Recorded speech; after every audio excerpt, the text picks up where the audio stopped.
Fala, gente, tudo bem com vocês? Professor Irã aqui na área para mais um vídeo.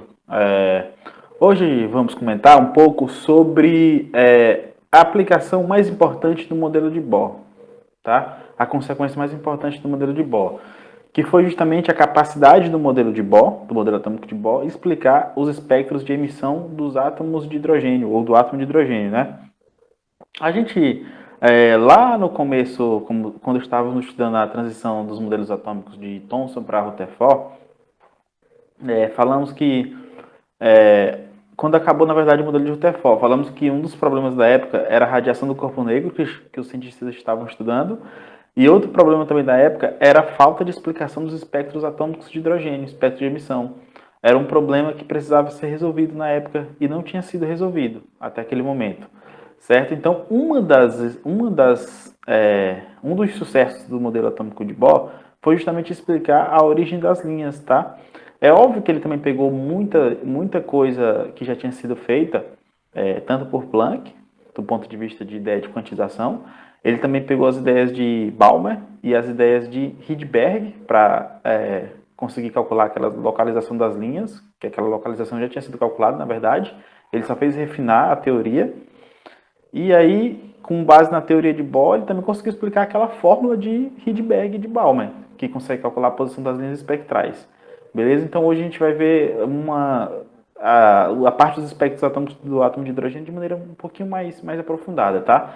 Lá no início a gente viu mais por cima, viu que aquilo era um problema que deveria ser resolvido, e hoje a gente vai estudar de fato os espectros atômicos. Então acompanha os slides aí e vamos nessa. Valeu!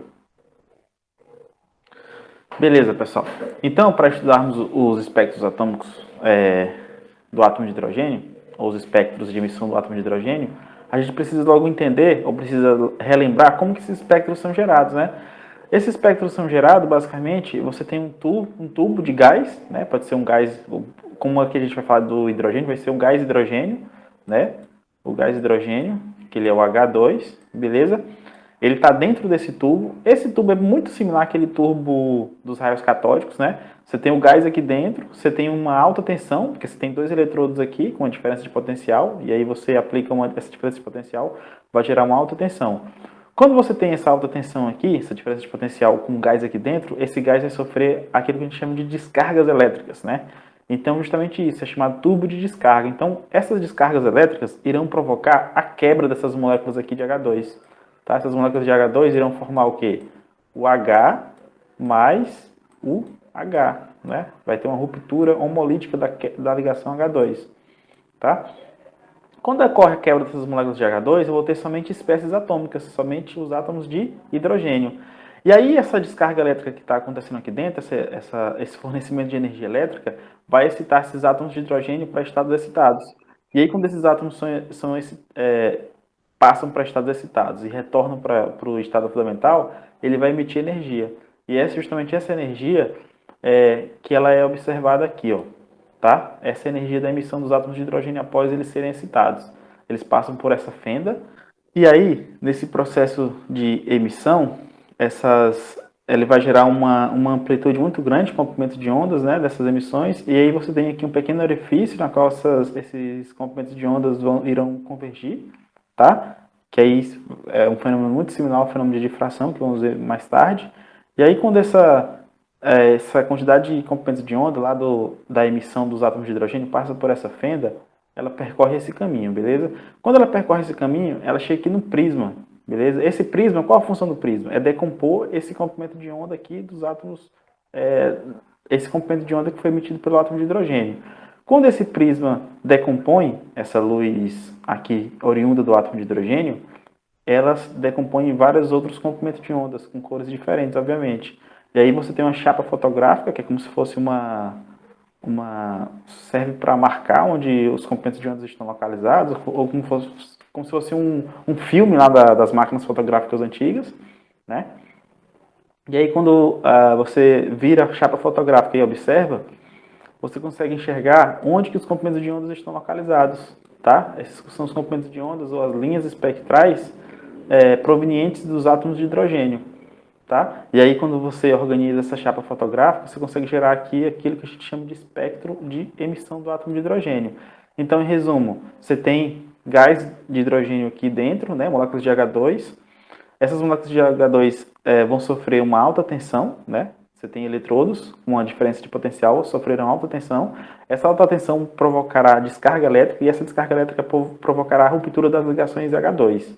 Quando essa ligação H2 quebra, ela irá formar espécies atômicas, H mais o H. E as descargas elétricas, a eletricidade dentro do tubo aqui de descarga irá excitar esses átomos de hidrogênio, essas espécies atômicas. Irá excitar ele para os níveis de energia superiores. Quando esses níveis de energia superiores, quando o elétron nesses níveis de energia superiores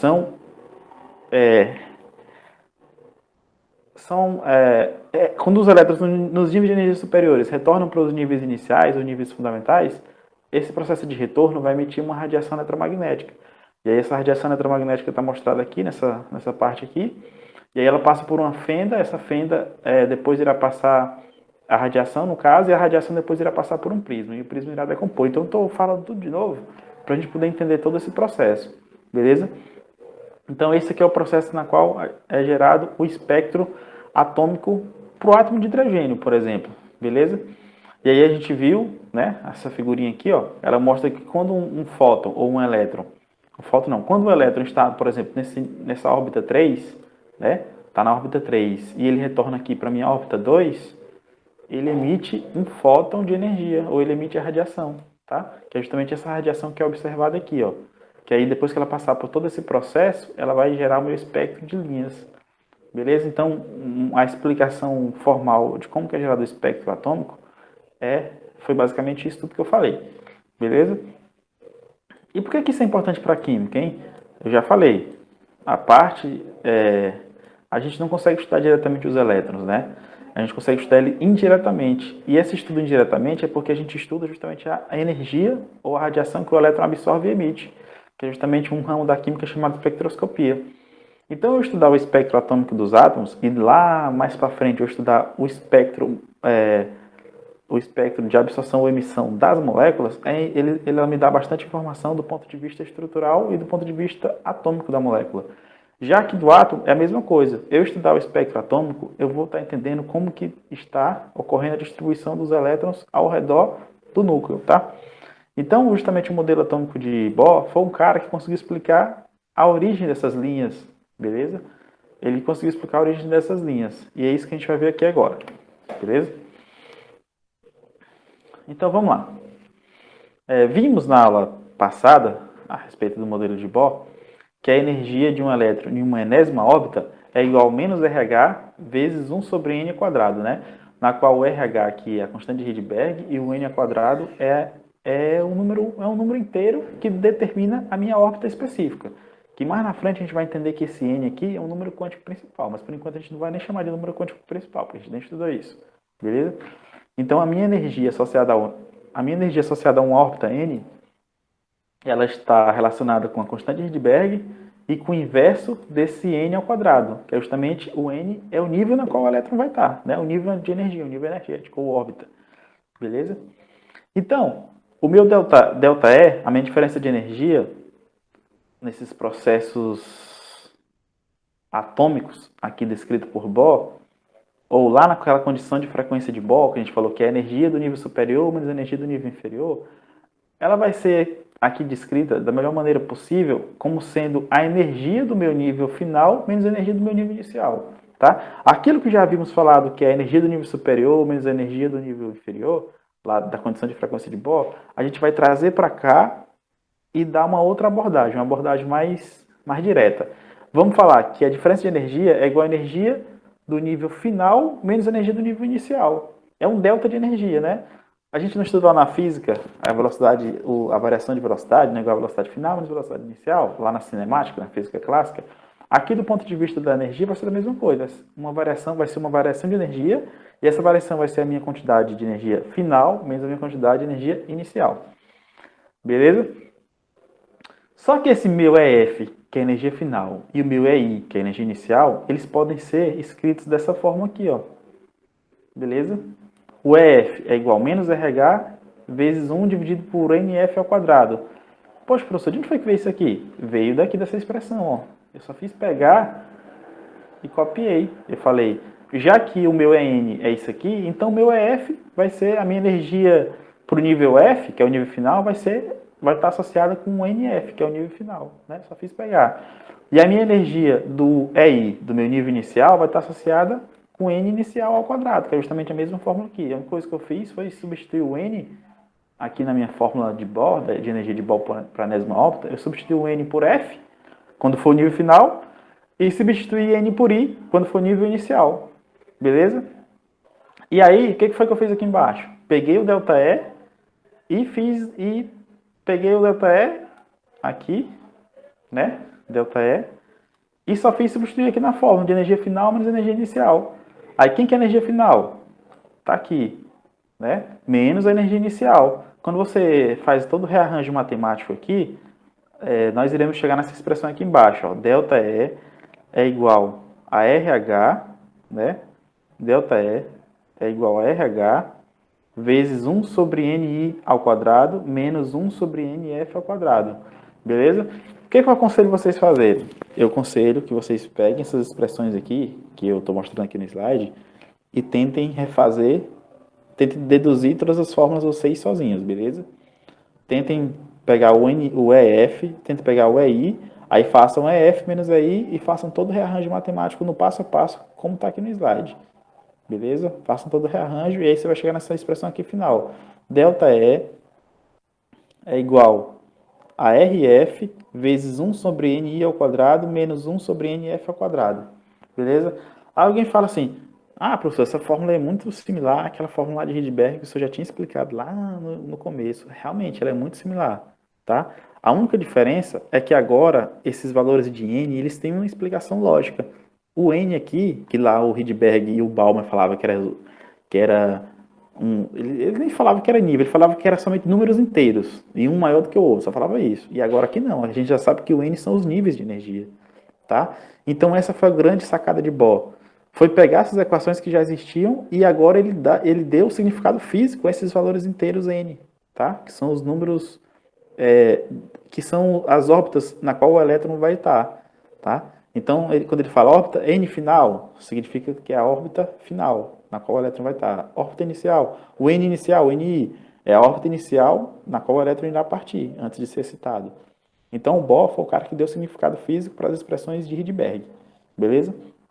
Mas a constante aqui de Rydberg é a mesma que Rydberg usou na época, beleza? Até o nome é igual, né? Porque é a mesma constante, obviamente. Tá? Então, a sacada de Bohr foi essa, foi dar a explicação para a fórmula matemática que já tinha sido proposta anteriormente. Tá? E aí todo mundo sabe, né, que o meu ΔE ele é igual a HNI, né, aquela constantezinha aquela relação de energia de Planck, né, que a gente costuma escrever é igual a HNI, ou também ΔE é igual a HNI, né? H é a constante de Planck e Ni aqui é a frequência, né? Então a gente sabe que o ΔE está relacionado com HNI. Só que o ΔE também está relacionado com essa expressão aqui, né? Que a gente acabou de deduzir, que é a expressão de Rydberg, né? Que é essa daqui. Beleza? Então ele só fez pegar e transformou tudo aqui. Então sempre que eu estiver trabalhando com essas expressões aqui para tratar de espectros atômicos, eu vou utilizar essas fórmulas aqui, tá? ΔE é igual a HNI, quando eu estiver precisando calcular a frequência da linha espectral, e eu já tenho a energia da linha espectral, ou quando eu quiser calcular a energia da linha espectral, quando eu tenho somente a localização das linhas, né? Aí eu utilizo a constante de Rydberg e os números inteiros aqui, que são os números que mostram em que órbita o elétron estará localizado. Beleza? Deu para entender aí, todo mundo?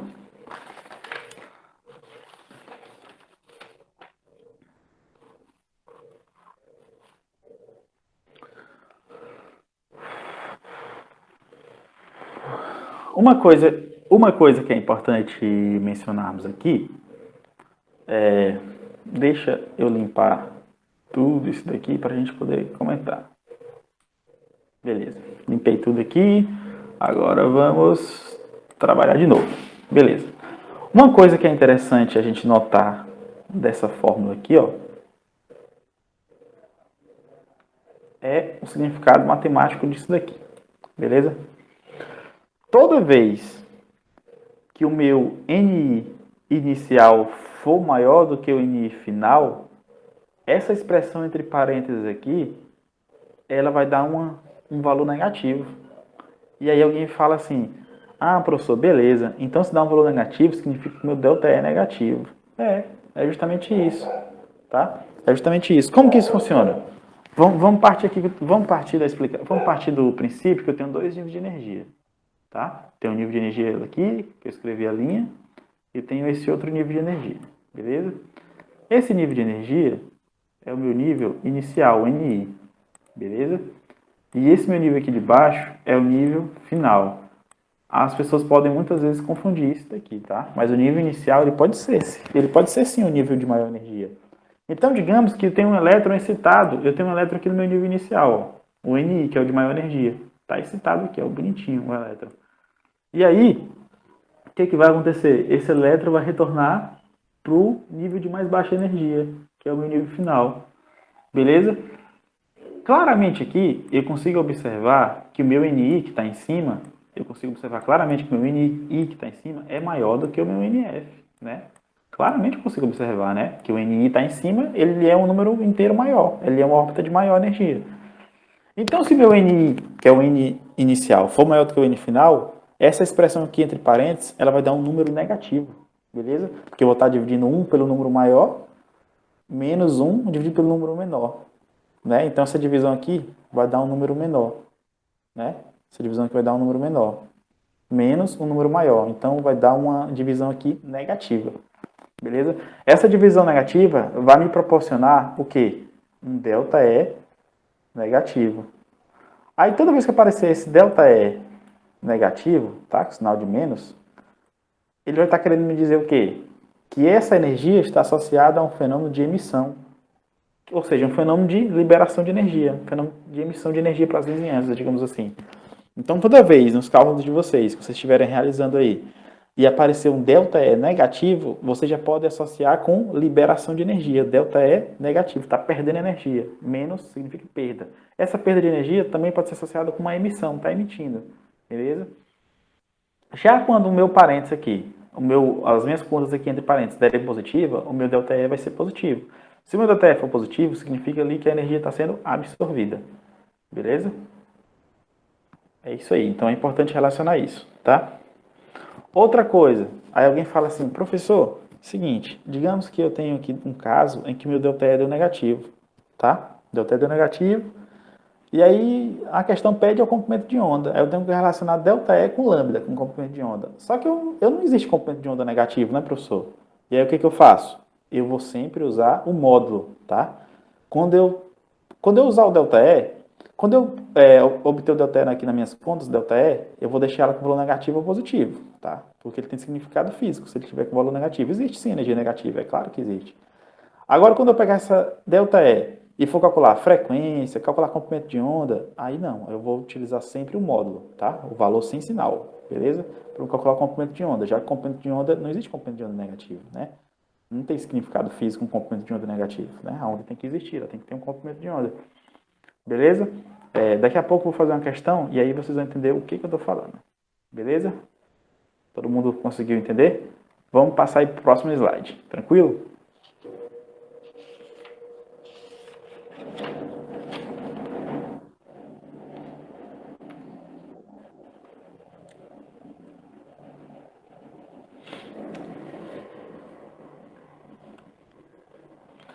Gente, é o seguinte, ó.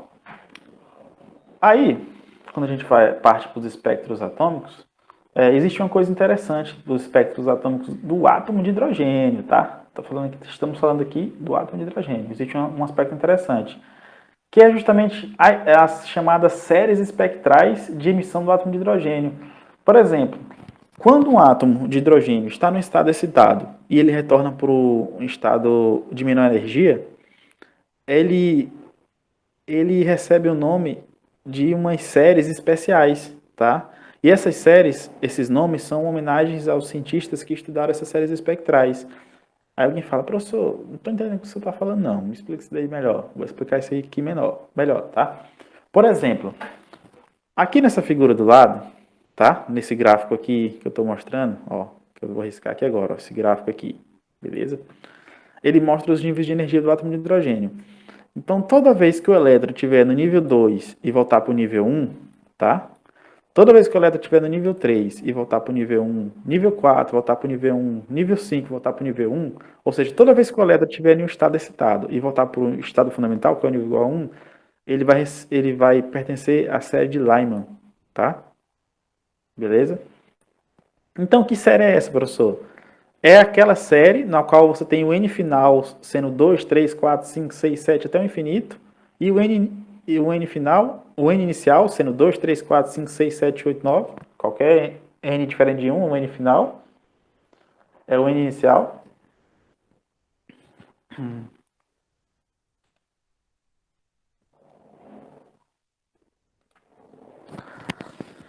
Beleza.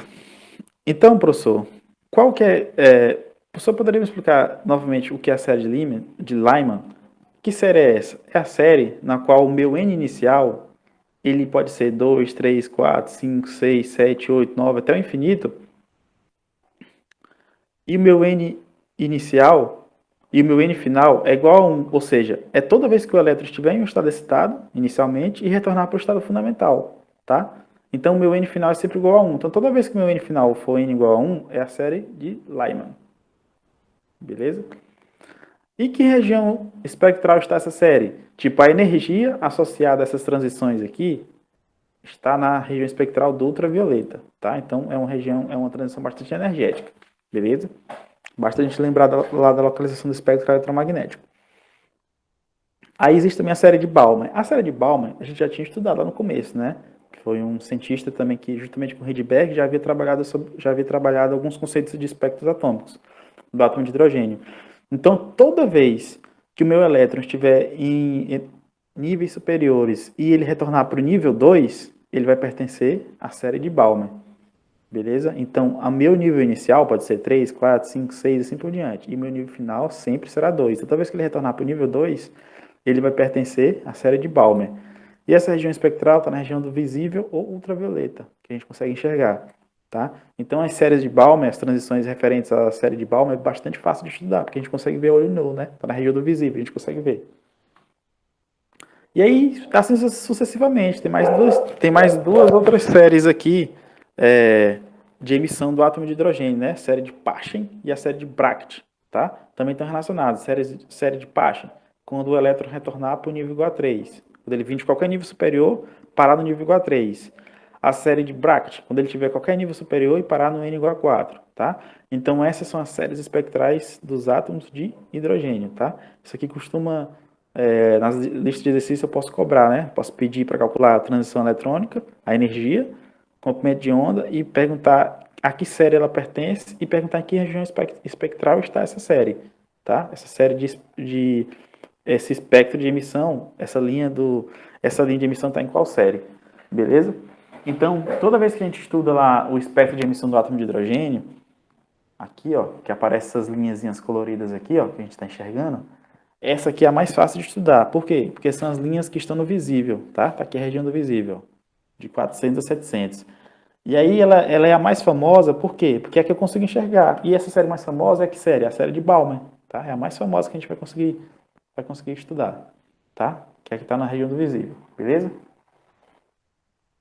Então, estou encerrando aqui o vídeo de hoje, beleza? Para não ficar muito longo, explicando mais uma vez sobre no vídeo de hoje eu falei um pouco aqui sobre os espectros de emissões dos átomos de hidrogênio, beleza? Com que na verdade é uma aplicabilidade direta do modelo atômico de Bohr, tá? Valeu!